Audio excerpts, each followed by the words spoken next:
વિદ્યાર્થી મિત્રો, આજના લેક્ચરમાં આપનું સ્વાગત છે।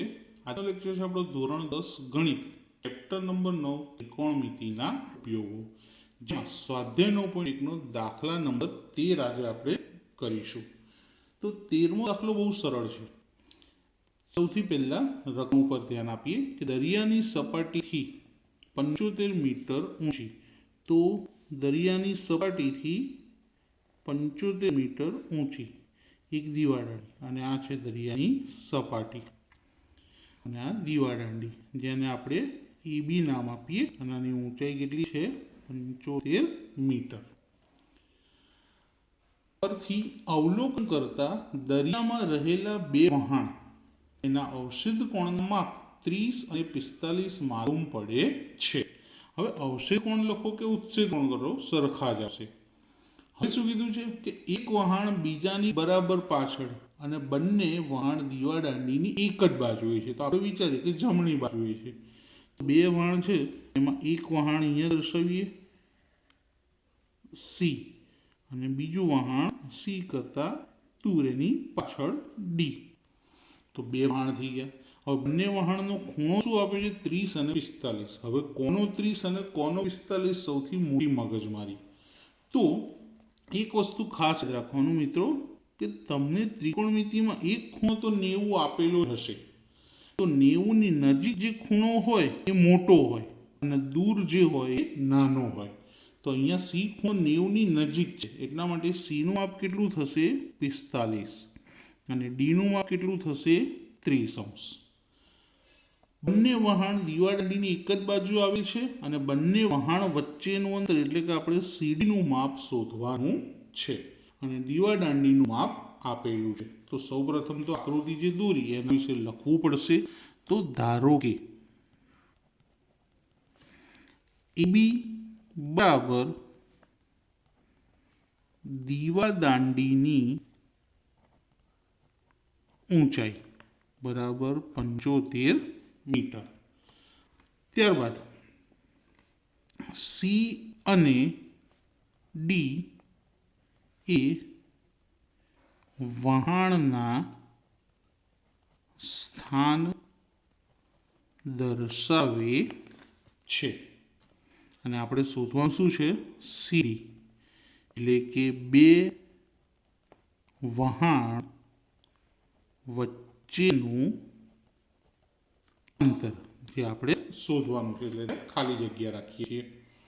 હવે બે ત્રિકોણ આપે, પહેલો ત્રિકોણ ABC અને બીજો ત્રિકોણ શું લઈશું? ACD? ના, ABD લઈશું। ત્રિકોણમિતિની અંદર હંમેશા એવો જ ત્રિકોણ લેવાય કે જેનો એક ખૂણો 90 હોય।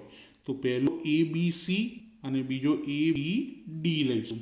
તો પહેલો ત્રિકોણ કે ત્રિકોણ ABCમાં કયો ખૂણો 90? તો ખૂણો B બરાબર 90, અને બીજો કયો ખૂણો આપેલો છે? C, કેટલો આપ્યો છે? 45। હવે મોટાભાગે દાખલામાં tan જ આવે, તો અહીંયા પણ tan જ આવશે કે tan θ બરાબર સાબા છેદમાં પાબા। થીટાની વેલ્યુ કઈ લેવાશે? 45, 90 લેવાય નહીં। તો tan 45° બરાબર 45ની સામેની બાજુ AB અને પાસેની બાજુ કઈ થશે? BC। હવે tan 45ની વેલ્યુ કેટલી થાય? કોષ્ટકમાં 1। AB એટલે દીવાદાંડી જેની ઊંચાઈ આપી છે 75, અને BC નું માપ ખબર નથી।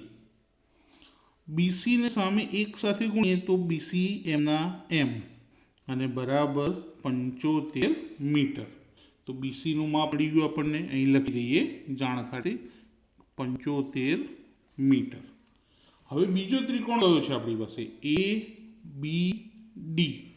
તો ત્રિકોણ ABDમાં અહીંયા પણ ખૂણો B કેવો મળશે આપણને?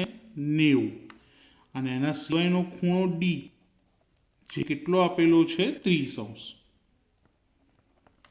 અહીંયા પણ tan જ નો ઉપયોગ થશે। tan θ બરાબર, જો 30ની સામેની બાજુ AB પણ 30ની પાસેની બાજુ આખી આવશે, B થી લઈને D સુધી। તો ડાયરેક્ટ લખી દઈએ ટેન થીટા બરાબર સાબા અપોન પાબા કયા બીડી.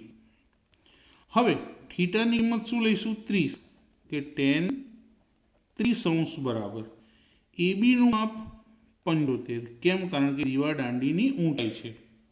બીડી, હવે બીડીના બે ભાગ છે. જુઓ, પહેલો ભાગ BC અને CD. તો બીડીની જગ્યાએ શું લખવું પડશે આપણે? BC વત્તા CD. ટેન 30ની કિંમત 1/√3 કોષ્ટકમાં આપેલું છે. 75 એમના એમ. BCનું માપ કેટલું છે? તો BC 75 આપણે શોધ્યા હમણાં, તો BCની જગ્યાએ લખીએ 75. CD શોધવાનું છે, ખબર નથી, તો CD એમ જેમ તેમના તેમ લખીશું.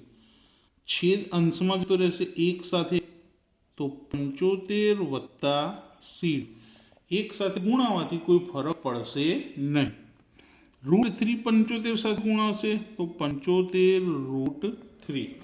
હવે આપણે શોધવાનું શું છે મિત્રો? CD શોધવાનું છે. તેને કરતા બનાવી એટલે ત્યાં જ રહેવા દઈશું. આ 75ને જમણી બાજુ લઈ જઈએ તો કેવા થઈ જાય? માઇનસ. તો CD બરાબર 75√3 માઇનસ 75. અહીંયા દાખલો આપણો આમ તો પૂરો થઈ ગયો કહેવાય, પણ હજી એક અડધા માર્ક માટેનું એક સ્ટેપ બાકી. આ બંને પદમાં કોમન શું છે? 75. અને વધશે શું? પહેલામાંથી વધશે √3. અહીંથી આખા 75 કોમન આવી ગયા, કશું ના વધે એટલે શું લખાશે? 1 મીટર. તો આન્સર લખી દઈએ કે માટે બંને વહાણ વચ્ચેનું અંતર બરાબર 75 બ્રેકેટમાં √3 માઇનસ 1 મીટર હશે. મિત્રો, વિડીયો કેવો લાગ્યો મને કમેન્ટમાં જરૂરથી જણાવજો, અને સારું લાગ્યું હોય તો લાઈક કરજો, તમારા ફ્રેન્ડ્સને શેર કરજો, અને ચેનલને સબસ્ક્રાઈબ કરવાનું ભૂલતા નહીં. Thank you.